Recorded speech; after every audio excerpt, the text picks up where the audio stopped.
Nous allons maintenant enchaîner sur le TP numéro 2, à savoir l'utilisation de deux sous-components ou des components enfants qui seront product et stars. Ici, nous avons différents objectifs. En général, en tout cas, on va améliorer le TP précédent avec l'utilisation de deux sous-components. Et c'est vraiment ça l'objectif, de voir la création de components enfants ou de sous-components.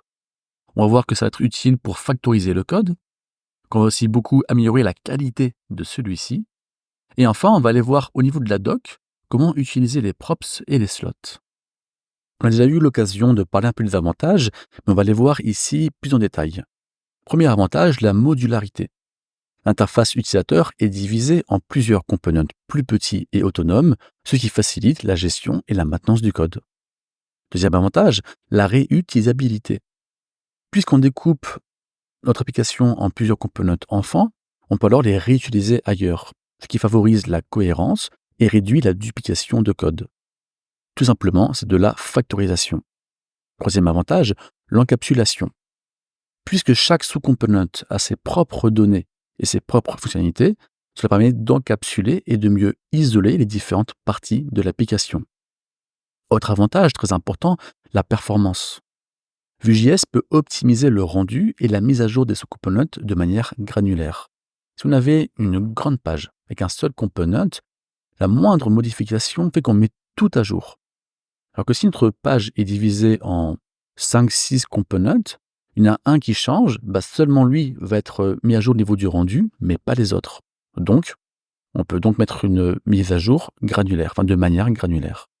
Cinquième avantage, la testabilité. Chaque component peut être testé individuellement, ce qui permet une meilleure couverture de test, mais aussi plus de facilité à écrire les tests, parce que j'ai juste un component qui fait une feature à tester. Sixième avantage, tout simplement la clarté du code.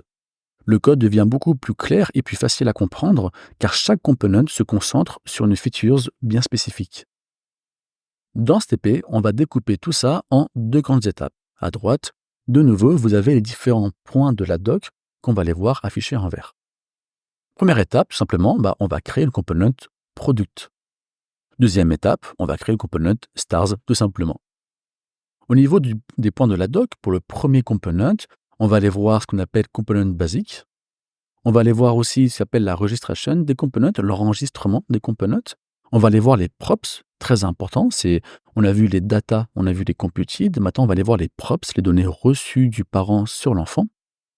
Et puis pour le component stars, ce qu'on va voir au niveau de la doc, ça sera les slots, vous verrez, c'est très utile. Allons-y, comme pour le premier TP, rapidement je vais vous montrer les premiers points de la documentation, puis on va coder ensemble le premier component, product.vue. Enfin, on va montrer les points de la deuxième doc, et on codera le component stars.vue. À la fin, on fera le bilan.